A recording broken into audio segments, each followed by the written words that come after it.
একজন দুবাই প্রবাসী ভাই মারা গেছে। তো বিস্তারিত খবর শুনে যান আমার এই ব্যর্থ প্রবাসী ভাইয়ের কাছ থেকে। ঠান্ডা মাথায় বইতে পারবেন? আপনার একটা খবর দিব, আপনি একটু উঠে বইবেন।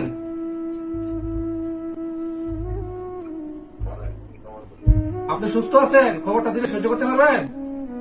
দেখেন, কথাটা কইতে খুবই কষ্ট লাগতেছে। আর রাজার সাথে কি আজকে আপনাদের কোনো কিছু ঝগড়াঝাটি হয়েছে, ঝামেলা হয়েছে রাজার সাথে? না না, মিছা কথা কই না। কিছু একটা তো হয়েছে, মনে কিছু একটা হয়েছে।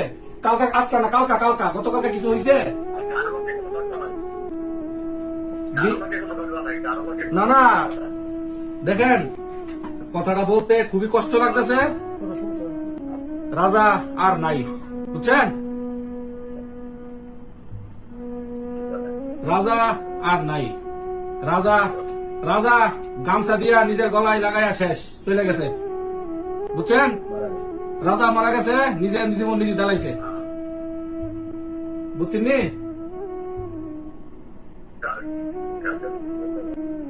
আপনি আমার কথা বুঝতে পারতেছেন? রাজা আর নাই।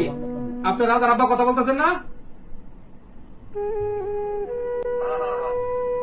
আচ্ছা, এখন আর রাজা এখন জি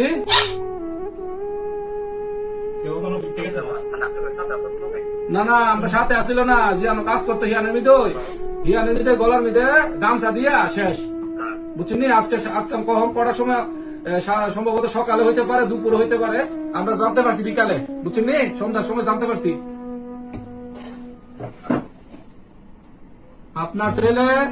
আপনার ছেলে বিদেশের মিদে মারা গেছে, এখন বুঝতে পারছেন? বাপের ফোন দিলাম, বাপের ফিলিংস নাই, আমরা রুমও কান্দাকাটি করতেছি, বুঝছেন? পারিবারিক ঝামেলা, দেহা কারণে এই সিটটার ভিতরে থেকে গেছে, এই সিটটা থেকে গেছে, বুঝছেন? আর কি কইতাম ভাই, এই সিটটার ভিতরে থাকিয়া 15 দিন আগে সিটটার ভিতরে থেকে গেছে ফুলাটারে। বাপের কারণে আজকে নিজের জীবনটা আজকে বাপের ফোন করি, বাপের আবেগ নাই।